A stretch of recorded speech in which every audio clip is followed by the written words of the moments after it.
নমস্কার, আমি সীতারাম। আজকে জুলাইয়ের 29 তারিখ এবং আজকের মার্কেটটা কেমন গেছে সেটা নিয়ে আলোচনা করব এবং আগামী দিনে কালকের মানে মঙ্গলবার মার্কেট কেমন থাকবে। কালকের আমাদের মঙ্গলবার ফিন নিফটির এক্সপায়ারি, কালকে মার্কেট কেমন থাকবে সেটা নিয়ে আলোচনা করব। তার আগে দেখে নিই আজকে মার্কেটটা কেমন হয়েছে। তো আজকের এই যে উপরে তিনটে লাইন দেখতে পাচ্ছেন, এই তিনটে লাইন কিন্তু আমি আজকে ড্র করেছি। এই লাইনটা কিন্তু আগের দিনের ছিল, আগের দিনের ড্র ছিল না। তো আমাদের ট্রেডিং প্ল্যান কী ছিল, যদি উপরের দিকে এই জায়গাতে আছে আমি স্পষ্ট বলেছিলাম এখানে যদি আমরা কোনো বুলিশ ক্যান্ডেল পাই তাহলে কিন্তু সঙ্গে সঙ্গে আমরা উপরের দিকে প্ল্যান করে নিতে পারি। তো আমরা এখানে কোনো বুলিশ ক্যান্ডেল পাইনি এই জায়গাতে, তাহলে পেয়েছি কি এই জায়গাতে এখানে এসে বুলিশ ক্যান্ডেল, তারপরে মার্কেট উপরে গেছে। কিন্তু আমি আপনাদের সবসময় সাজেস্ট করব ফার্স্ট আওয়ারে, ফার্স্ট হাফে, মানে 12টা থেকে 1টার মধ্যে, 12টা থেকে 12:30 এই টাইমের মধ্যে যদি আপনি কোনো ট্রেড না পান, আমি আপনাকে বলবো ট্রেড না নিতে, কারণ এরপরে বাইং সেলিং বিহেভিয়ার পরপর স্লো হতে থাকে। তো যেহেতু আমরা অপশান বায়ার, আমাদের চাই মোমেন্টাম, আমাদের ফার্স্ট আওয়ারেই প্ল্যানটা সবসময় করতে হয়। আচ্ছা, তো আমার কোনো প্ল্যান এক্সিকিউট হয়নি, আমি করিনি, কিন্তু ব্যাঙ্ক নিফটিতে প্ল্যান এক্সিকিউট হয়েছিল। কীরকম হয়েছিল দেখুন, ব্যাঙ্ক নিফটি আমি 1 মিনিটে যাই। নিফটিতে আমার কোনো প্ল্যান এক্সিকিউট হয়নি। আমি টেলিগ্রাম চ্যানেলে আমার আপডেটও করেছিলাম যে আজকের মনে হয় স্কিপ করতে হবে, কারণ যেহেতু আমাদের প্ল্যান অনুযায়ী সেটা ঠিকঠাক হয়নি। এই দেখুন, এই যে যে জায়গাটা, এই জায়গাটাতে আমি স্পষ্ট বলেছিলাম যে মার্কেট কিন্তু এই জায়গাতে বুলিশনেস দেখালে ব্যাঙ্ক নিফটি উপরে যাবে। তো এই জায়গা থেকে সুন্দর মার্কেট উপরে গেছে, কিন্তু এটা আমি দেখিয়েছি। কিন্তু যেহেতু আমার 1:2 রিস্ক রিওয়ার্ড মেনটেন হয়নি, মানে এখানে ট্রেড নিলে আমাকে স্টপ লসটা এখানে দিতে হতো। তো এত বড় স্টপ লস আমি নিয়ে নিই বলে আজকের দিনে আমি স্কিপ করেছি। তো আমি বারবার বলছি আমাদের ট্রেডিং সেশন হচ্ছে 22টা, তার মধ্যে আপনার 15খানা ট্রেডিং সেশন আসবে। তো 15খানা ওভারঅল আপনি ট্রেড করতে পারবেন, ওটাতেই আপনি রিস্ক রিওয়ার্ড মেনটেন করে চলতে পারলে আপনার মান্থের মোর দেন এনাফ, আপনার 1 মাসে রিটার্ন চলে আসবে। এবারে তাহলে আজকের দিনের, এবারে দেখি যে আজকের অনুযায়ী মার্কেট আগামী দিন কেমন থাকবে। তো তার আগে আমি প্রথমে বলবো নিফটির কথা, এবং নিফটি তার জন্য আমি চলে যাব ডেলি টাইম ফ্রেমে। দেখুন, নিফটি ডেলি টাইম ফ্রেমে যেটা বলতে চাইছে সেটা হচ্ছে নিফটি একটা আপ ট্রেন্ডের দিচ্ছিল, আপ ট্রেন্ডের র্যালি দিচ্ছিল, তারপরে একটা কারেকশান এলো, তারপরে আবার উপরে দিয়ে গেল। তো এবারে এই জায়গাতে এসে নিফটি এইখানে পরে খুলে নিচে এসে একটা সাপোর্ট দিচ্ছে, এই জায়গাতে একটা সাপোর্ট নেওয়ার চেষ্টা করছে। তো এবারে এর থেকে ভালো ক্লিয়ার হবে একটু 1 আওয়ার ফ্রেমে গেলে। 1 আওয়ার ফ্রেমে নিফটি কী বলতে চাইছে দেখুন, আজকের কত, হ্যাঁ দেখুন, নিফটি কিন্তু এই জায়গাতে এসে এই যে জায়গাটা, এই জায়গাটাতে একটা বুলিশনেস তৈরি করার চেষ্টা করছে। তো আমি একটু 15 মিনিটে চলে যাই, দেখি কেমন লাগে এখানে।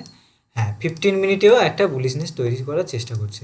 ঠিক আছে, এবারে আমি 5 মিনিটে গিয়ে আপনাকে ট্রেডিং প্ল্যানটা দিচ্ছি। দেখুন, এটা আমি 5 মিনিট চার্টে চলে এসেছি। 5 মিনিটে আপনার প্ল্যানটা এটাই হওয়া উচিত, এই জায়গাতে কিন্তু স্ট্রং সাপোর্ট রয়েছে, ঠিক যেই জায়গাতে আমি বলেছিলাম এখান থেকে আপনার বাই করা উচিত।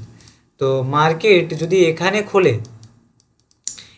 খোলে তাহলে কিন্তু আপনার হঠাৎ করে, যেমন আমি কালকে বলেছিলাম যে এখানে খুললে আপনি বুলিশ ট্রেড নিতেই পারেন, তো আমি আজকে বলবো যে এখানে খুললে হঠাৎ করে বুলিশ ট্রেড নেওয়ার দরকার নেই।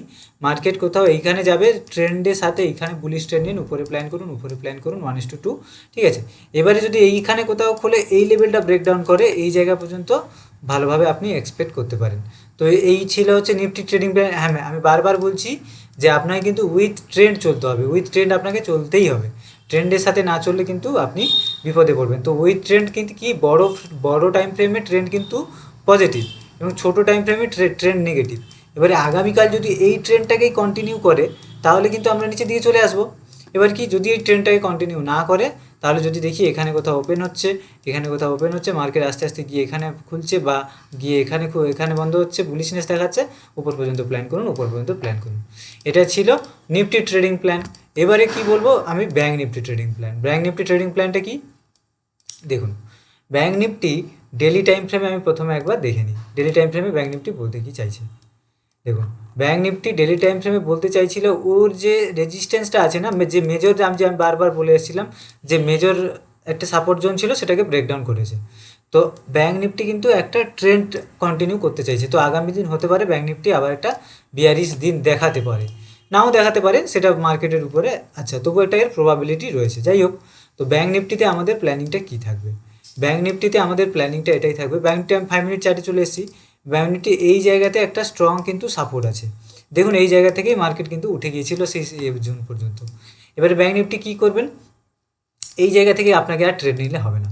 এই যে সাপোর্ট, যে কালো স্ট্রং একটা, এটা থেকে ট্রেড নিলে হবে না। এটাকে আপনাকে নো ট্রেডিং জোন রাখতে হবে। তো আমি এখানে একটা লিখে দিই নো ট্রেডিং জোন বলে, এই জায়গাটা আমাদের কাছে নো ট্রেডিং জোন থাকবে। এবারে এর নিচে যদি উইথ বিয়ারিশনেস, মানে এরকম নয় যে মার্কেট এখানে খুলে গেল আমি এখান পর্যন্ত নিলাম, উইথ এই কোথাও খুলে এরকম হয়ে এখানে বিয়ারিশ ক্যান্ডেল দেখালো, তাহলে কিন্তু নিচ পর্যন্ত আমরা প্ল্যান করতে পারি। এবারে যদি এইরকমভাবে না চলে তাহলে কি, মার্কেট এখানে সামথিং কোথাও খুললো, এখান থেকে ডাইরেক্টলি উপরের দিকে আমি ট্রেড নিতে নাই বলবো, হতে পারে এটা স্ট্রং একটা সাপোর্ট, কিন্তু ওভারঅল মার্কেট কিন্তু একটা নেগেটিভ সেন্টিমেন্টে আছে।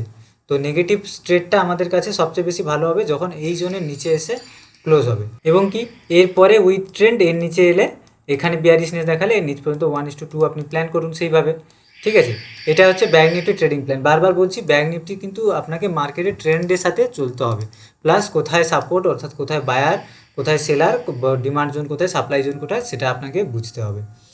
এটা হচ্ছে ব্যাঙ্ক নিফটি ট্রেডিং প্ল্যান। এবার ব্যাঙ্ক নিফটি এটার নিচের দিকে ট্রেডিং প্ল্যানের কথা বললাম, উপরের দিকে ট্রেডিং প্ল্যান কী করে এক্সিকিউট করবেন, উপরের দিকে এই লেভেলের উপরে সাস্টেন করলে এটাও কিন্তু নো ট্রেডিং জোন আমাদের কাছে থাকবে। এটাও কেন এটাও থাকবে, কারণ এটা তো নো ট্রেডিং জোনই আমাদের হচ্ছে, মানে এখানে কিন্তু আমরা কোনো এক্সিকিউশন পাচ্ছি না। কেন নো ট্রেডিং জোন আমি কেন বলছি বলুন তো, কারণ বায়ার সেলারের যে বিহেভিয়ার এখানে বোঝাই যাচ্ছে না, তো তাই জন্য আমরা এখানে ডিসিশান নেব না যে এখানে সেল করব না বাই করব, এবং এই জায়গাটাতে কিন্তু আমরা বাই করব না। আমি নো ট্রেডিং জোন কেন লিখছি না, আমি চাইলে লিখে দিতে পারতাম, কারণ লিখছি না কারণ মার্কেট যদি এখানে খুলে এখানে বিয়ারিশনেস দেখায় তাহলে কিন্তু এখানে সুন্দর প্ল্যান করতে পারেন, ওই জন্য আমি লিখছি না। কিন্তু এইখানে মার্কেট খুললে আপ ট্রেন্ড আমরা নিতে পারি না, আপ ট্রেন্ড এখানে নিতে পারবো না। এইখানে কোথাও গিয়ে মার্কেট এই লেভেলের উপরে খুললে তারপর আমরা উপরের দিকে ট্রেড একটা প্ল্যান করতে পারবো। এটা ছিল নিফটি এবং ব্যাঙ্ক নিফটির একদম সংক্ষেপে ট্রেডিং প্ল্যান। আর আপনারা আমার টেলিগ্রাম চ্যানেলে ডিসক্রিপশানে লিঙ্ক দেওয়া আছে, সেখানে যুক্ত হতে পারেন, সেখানে ট্রেডের আমি আপডেট দিই। আর আপনারা যদি আমার কাছ থেকে ট্রেডিং শিখতে চান তাহলে স্ক্রিনে দেওয়া নাম্বারে হোয়াটসঅ্যাপ অথবা কল করে নিন। ধন্যবাদ ভিডিওটা এতটা দেখার জন্য।